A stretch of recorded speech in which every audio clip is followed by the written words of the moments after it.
All right, hello everybody, and welcome to another video. And it's Wednesday, so you know it's gonna be a ranty video.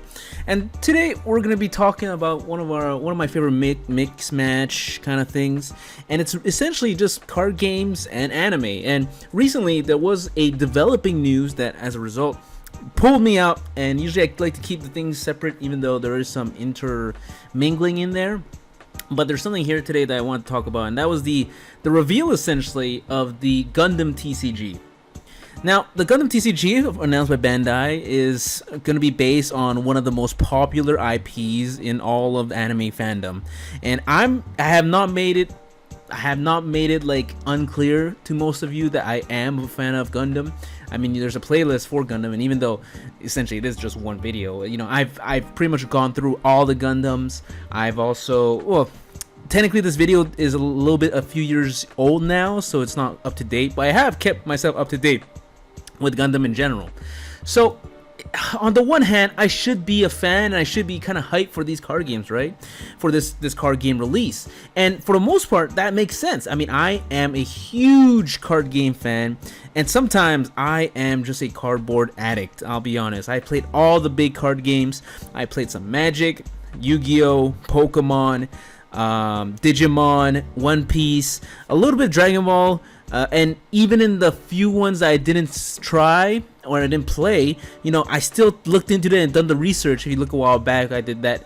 I did a few videos where we talked about those like kind of more niche, kind of more like low-key card games, such as Zatch Bell and Berserk and Naruto. And for the most part, I should be the target audience. I am the guy this is made for. It's card games, which is what I love, and it's Gundam, which I also love. But the more and more I thought about it, getting past that initial wave of excitement, the more and more thought I put into it, the more I actually started hating the idea.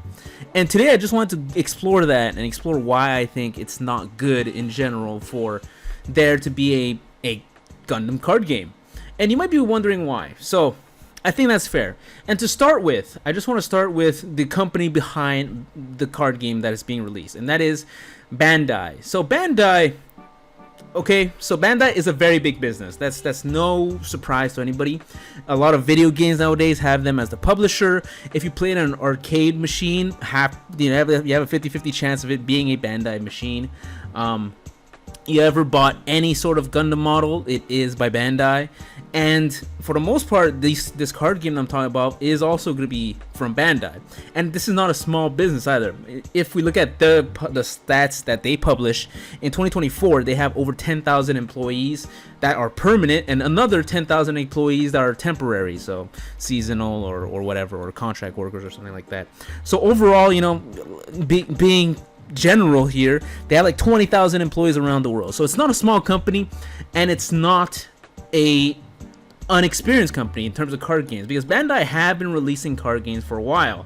And at the moment of this video's release, before, you know, the official release of the Gundam card game, they have six or five, depending on, I see it more as five, but they listed six here. So they have 5 card games being released at the moment. There's One Piece, there's Dragon Ball, there's Digimon, there's Union Arena, and there's Battle Spirit Saga.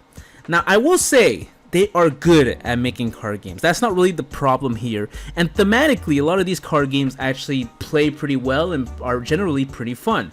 I played the Digimon one in particular, and if you're a fan of the evolution mechanic of Pokemon, and if you, I think that what Digimon does it really well is the aspect of memory, of the opportunity cost that the memory gauge gives you, and that's very interesting. But thematically, Digimon card game really makes sense, and there's a lot of good art in there that you probably, if you're just like a general Digimon fan, you probably never even seen that great art that they've had before. The One Piece one, I have similar thoughts. It's the One Piece one has the captain mechanic with one boss card, I guess you could call it, and that the whole card game makes sense. So coming back to this one, I'm not saying that I have doubts that Bandai will not create a decent card game, because I do think they will, even though sometimes I'm slowly seeing some of these mechanics seem kind of familiar, and some of the card games are getting less and less creative and more copy paste. But that's kind of besides the point. Generally, I do have confidence that at least for the most part, until the meta gets really defined and some crazy power creep pushes the card game in different ways. I have general good confidence that Bandai will create a decent card game. So that's not really the point. The point for me here is that I think that we're at a place with Bandai with already, again, 6 card games. I really don't know how you can sustain 6 card games at once. You see Battle Spirits here, you can kind of ignore that.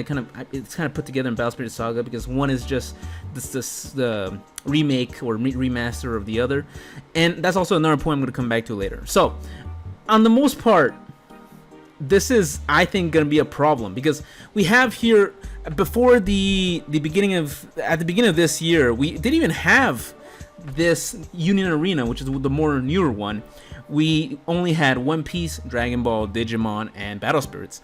And when Union Arena was announced, I thought that they were gonna be using it as the competition to Wei Schwartz. If anybody here hasn't played Wei Schwartz, for the most part, I've seen more people collect rather than play, if we're being honest. But essentially, a lot of these animes have relatively popular series and relatively decent fan bases, but it's not really at quite a point where somebody would be willing to bet their money on making a whole card game around the same way Pokemon has, the same way Yu-Gi-Oh has, and all that good stuff. So for the most part, what Wei Schwartz does is that they already have one global rule, and essentially they create decks that are kind of feel like the flavor of the various animes that they're trying to base off of. And essentially it's kind of like the Super Smash Brothers of card games and anime card games, I suppose, where you could have, for example, right here, you can have Chainsaw Man versus Spy X Family. I haven't played either, but I could definitely imagine, Chainsaw Man, you might take some damage early and then transform into some other thing. Spy X Family, you might have a spy mode and a civilian mode. If I remember right, I played a Fate, you had command seals as a mechanic. So even though there's a global rule on how to play and how to win and the steps by steps that you have to do each turn, each one of these decks will hypothetically have a specific kind of flavor that makes them kind of fun. So for example, right here they have Toy Story and Cars and Monsters. Now, for example, I don't know what they're gonna play like, but for example, Monsters might have a daytime mode and a nighttime mode. Cars might just be going faster and faster and faster. Toy Story, maybe there's a human kid presence mechanic, and when the human kid's gone, the cars become stronger, for example. Those are the idea that Wei Schwartz does, and for the most part it works pretty well. Again, I will say I've seen more people collect rather than play because they have that very interesting thing where in a set, there's a chance that one of the rarer cards has a signature from the voice actor, which is a really neat collector's item. So if it's a neat collector's item. For the most part, it's a fancy way of doing a chase card, and it's quite an interesting rarity system.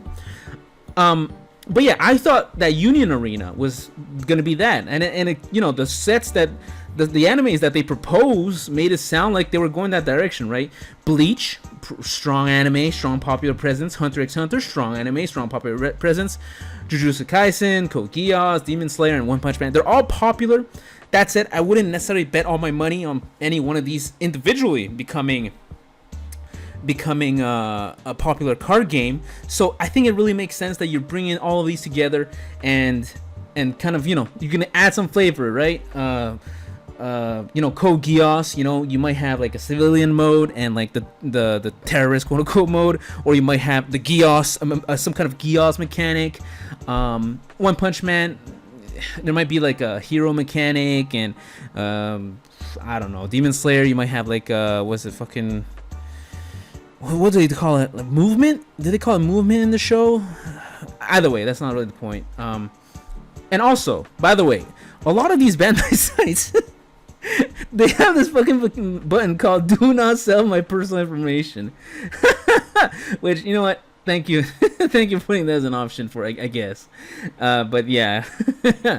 In any case, so that's what they announced, and this is gonna be coming up in the next few weeks. That these products are gonna be coming out. So Union Arena is already just I thought that if they were ever going to add more series, you know, they're going to put these series that are popular, kind of like their version of Wei Schwartz, and to directly compete with the likes of Wei Schwartz, which is a different company.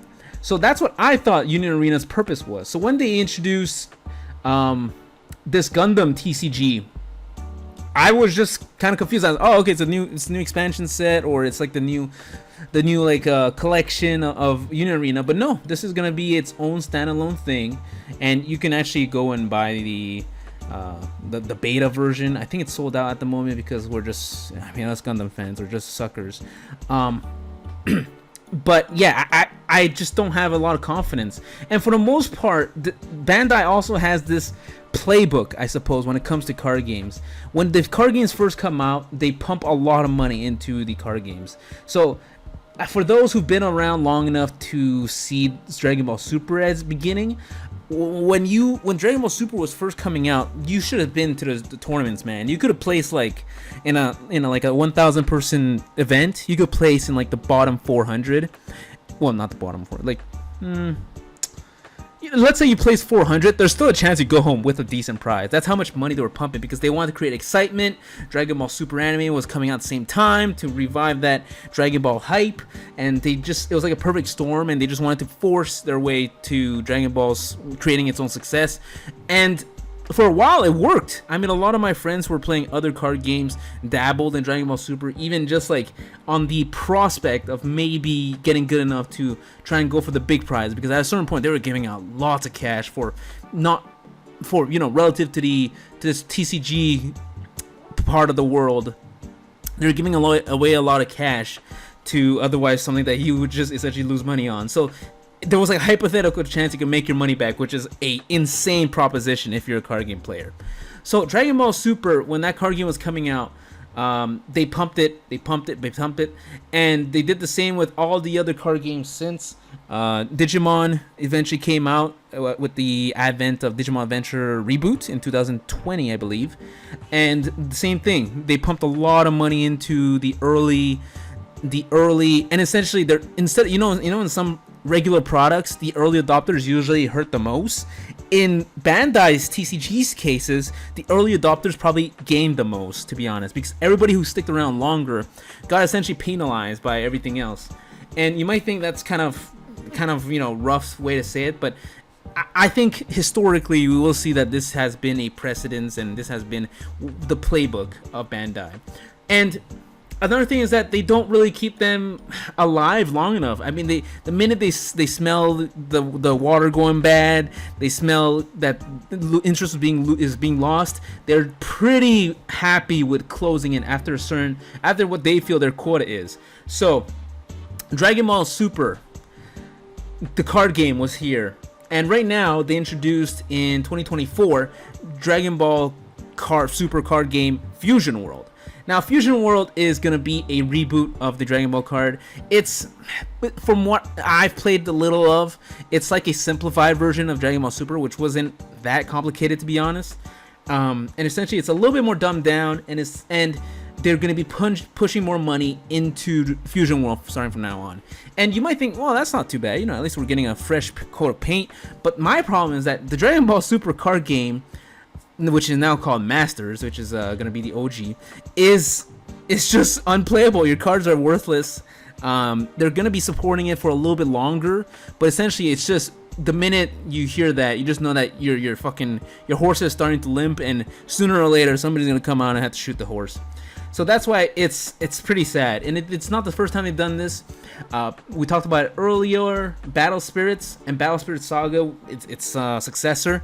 If you own any cards from Battle Spirits, it's not playable in Battle Spirits Saga. So you're essentially stuck with a bunch of dead cards, and it comes to a point. It's especially obvious when you look at the Dragon Ball Super card game, where there's only so much you can do about Dragon Ball, right? You pick Goku versus Vegeta, and then once you release those cards, you can't really come back to that often, or else it kind of loses its value.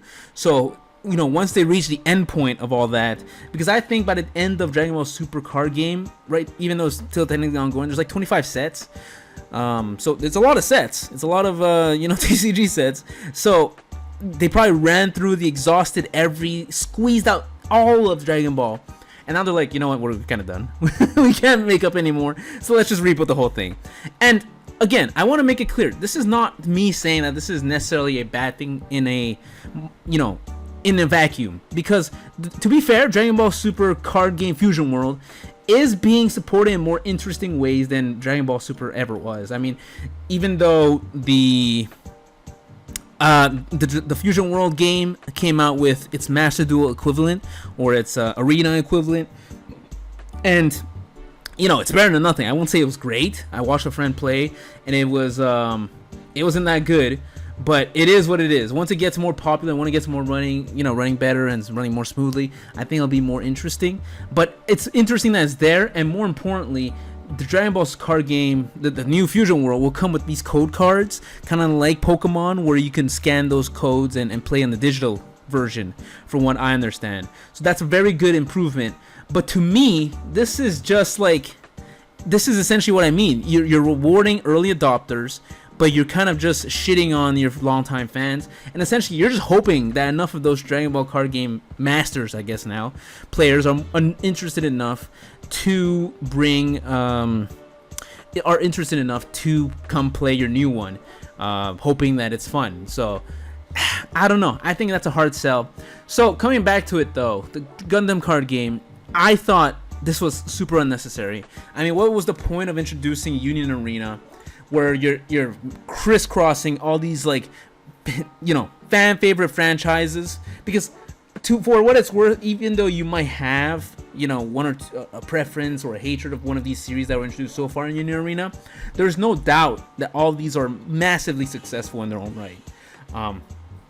So I think Gundam would have been slap dab right there. And I think what's even worse is that recently in Battle Spirits, you have had Gundams make their own appearance, right? So for example, in Battle Spirits, I think it was like, I don't really play Battle Spirits, so apologies if I don't get this right, but Gundams crossover were introduced, and they make heavy reference to the fact that there are Gundams. Sure, they adapt some parts over to kind of like show that they're still part of the Battle Spirits world, but they invented a new family just for these Gundams. So you know that Gundams exist in your other fucking card games. So I thought you were gonna either go this route, where you're gonna go down the Battle Spirits route and start releasing more Gundams, and you're essentially rewarding, and you're trying to absorb Gundam fans into your Battle Spirits card game, or you go the other route of going to Union Arena and introduce Gundams into all these, because you know all of these could be expansive universes. Bleach has a large character roster, Hunter x Hunter has a large character roster, Demon Slayer has a relatively large character roster, Code Geass has an okay character roster, Jujutsu Kaisen a decently sized character roster, and One Punch Man a pretty good sized character roster.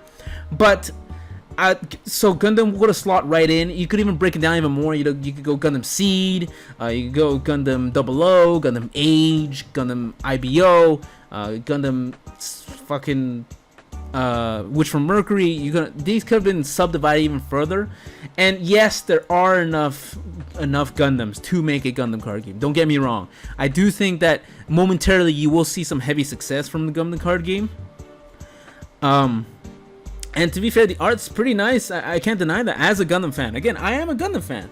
But to me, this is all just like, there's no way in hell that they are going to be able to balance 6 different card games and give them each individual, you know, attention, individual, like, kind of dedication. Because as you come to discover, you know, the Dragon Ball card game found this when Digimon was released. They found that their card game was being kind of put to the side. With Digimon card game, eventually felt that when One Piece was released, they felt like they're playing second fiddle to One Piece.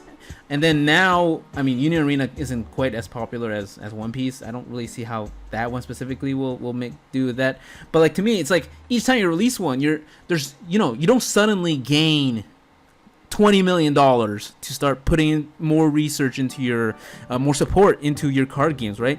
You're essentially taking this 100% pool and then splitting it 6 ways instead of 5 ways now, and depending on which one's doing more popular, you know, you might turn the edges on one or the other. You know, one game might get 24% versus another game that gets like 12% of that resource. So as a result, you know, somebody's gonna get hurt one of these card games, if you're a fan of those, I would be actually really scared in terms of trying to get this rolling. I mean, Fusion World right now has that digital platform where you could play, but that's still in beta. It's not officially out. It had an open beta for a little bit, or was that a closed beta? I don't remember. It's the same difference, I guess. So it's not officially out. Digimon, the digital monsters, still doesn't have a fucking digital platform to play on.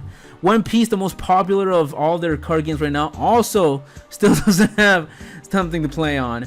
So to me, I think if the fact you're not investing on making those, Master Duel, when it was first introduced, gave a second life to Yu-Gi-Oh, man. Yu-Gi-Oh was like chugging along for a little bit. Master Duel literally like injected so much energy. There's so much hype coming from different sources. People found it accessible. Yes, it was during the COVID pandemic era, but it was at like the back end of the COVID pandemic era, so it didn't get that full boost. But I think it's such a huge waste not put resources more into refining your current existing series and sets and card games, and instead jumping right into Gundam. And for anybody who has ever played in one of the Bandai TCGs, I don't know anybody who likes the fucking Bandai TCG Plus app.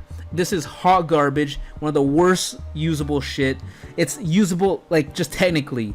I've never seen anybody enjoy using this app, and this app has so much potential to make it so interesting to use. You could hit like 6 different card games, look for events, and do crisscrosses, but it just ends up being like one of the worst optimized apps I've ever seen. And not putting more energy and more resources into refining the experience of all these card games, and instead jumping right into the Gundam card game it's just nasty, man. I really don't. I can't respect that. If you told me that this was coming out as a new Union Arena, we're gonna get the fucking Gundam Wing is gonna make an appearance in Union Arena, I would get it. That would make sense for the context of what the product that I thought it was gonna be. And then, or if you told me it was gonna, even more of them were gonna be introduced into Battle Spirits because there's a precedence now, I would also understand. But this also brings into question, what the fuck's the point of Union Arena? Right? So like, what is going to be the breakdown of what exactly is popular enough? Because if we see before, I mean, some of like the okay, decently popular animes have already made their appearance in Weiss Schwarz, and at that point it's going to be a licensing issue. If Weiss Schwarz was smart enough, they would make it exclusive so that you can't just have Chainsaw Man in this, and then Chainsaw Man in fucking Magic the Gathering, and Chainsaw Man in Union Arena. So I mean, I don't think you realize how much of the IPs have been gobbled up already by Weiss Schwarz. So your list of potential candidates to join Union Arena is going to be so much smaller. And I mean, they had such a good opportunity. They could do one, obviously we have what we have, but it could have been like Bleach, and then they introduce Seed, then introduce Hunter x Hunter, then introduce Double O, introduce Jujutsu Kaisen, and then introduce Wing. They could have done that kind of flip-flop so that it doesn't feel like you're just throwing out all the Gundams all at once, right? So yeah, I don't know. You guys could come at me, tell me I'm wrong, but to me, I think that the more I thought about it, the more I hated this as a Gundam fan, because I don't think that Gundam will have that same level of respect either, because at the end of the day, Gundam will be competing as a card game, as it should be, because it is survival of the fittest. But we've seen so many anime card games fail, and even the ones that we thought were successes, like Dragon Ball Super, eventually just is being wrapped up and repackaged in a different packaging. So I don't know, I'm kind of on the fence for all this.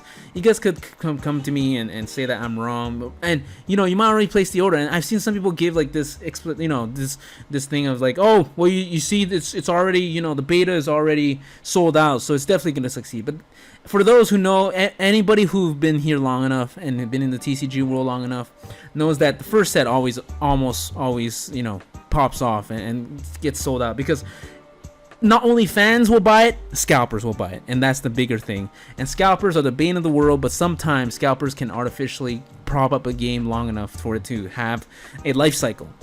So it's kind of nasty, and I don't think I'm the only one who has this kind of thought either. I went on, the Digimon card game, this subreddit, and people are kind of hitting the same notes. What I'm saying, like they want. I think everybody kind of agrees that like they're already stretched so thin. There's no way stretching thinner is the correct, the appropriate solution here.